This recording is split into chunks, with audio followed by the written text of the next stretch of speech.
So here we have a diagrammatic comparison to help give an idea of what an IP camera system is.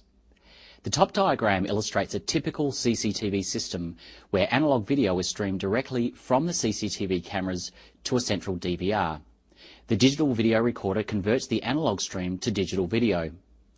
Coaxial cable is used for the data delivery, which is only one way. The diagram below illustrates a typical IP camera system. The key difference here is the camera itself is capable of streaming digital video, so there is no need for analog to digital conversion, and the camera is a network device, so the cabling used is usually Ethernet, standard computer network cable. This network connection allows for a two-way communication between users on the network and the cameras. The cameras on the system stream the digital video directly to an NVR, a network video recorder. The main reason why IP camera systems have become so popular is that the cameras can capture and deliver video in much higher resolution than analog to digital systems.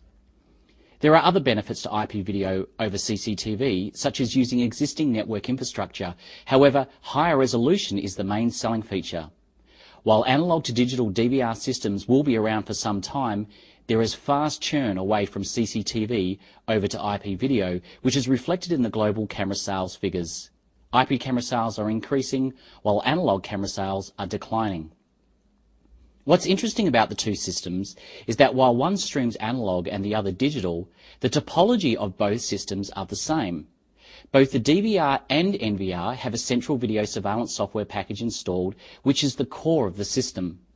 All the logic resides at this primary computer, which provides the key management functions. So it's actually the nucleus to the entire surveillance system. There's also another IP camera technology available, where all the logic actually resides inside the camera itself. By installing the management software at the camera, the video can be processed at the source, rather than having to transport it to a central NVR for processing.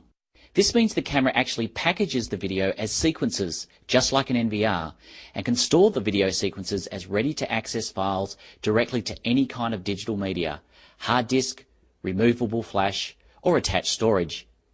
There are many advantages to this. For example, you could direct connect an external Ethernet hard disk drive or attached storage unit and start recording terabytes of megapixel resolution footage at the camera without consuming any network bandwidth at all.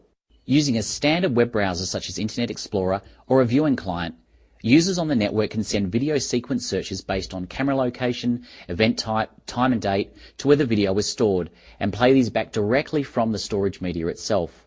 As you can see, the only time bandwidth on the common network is consumed is when a query on the stored video is requested by a user. You couldn't do this from a centralized IP camera system such as this because the video has to be processed and packaged by the NVR first. I'll just pause our video here for emphasis because this is important. When all the data streams have to pass through a central point, such as an NVR, it's a bottleneck waiting to happen that can quickly cause network and server overload, especially when you have multiple cameras recording simultaneously in high-resolution video. The more cameras you add, potentially the worse it will get. This is never a problem for decentralized IP camera systems.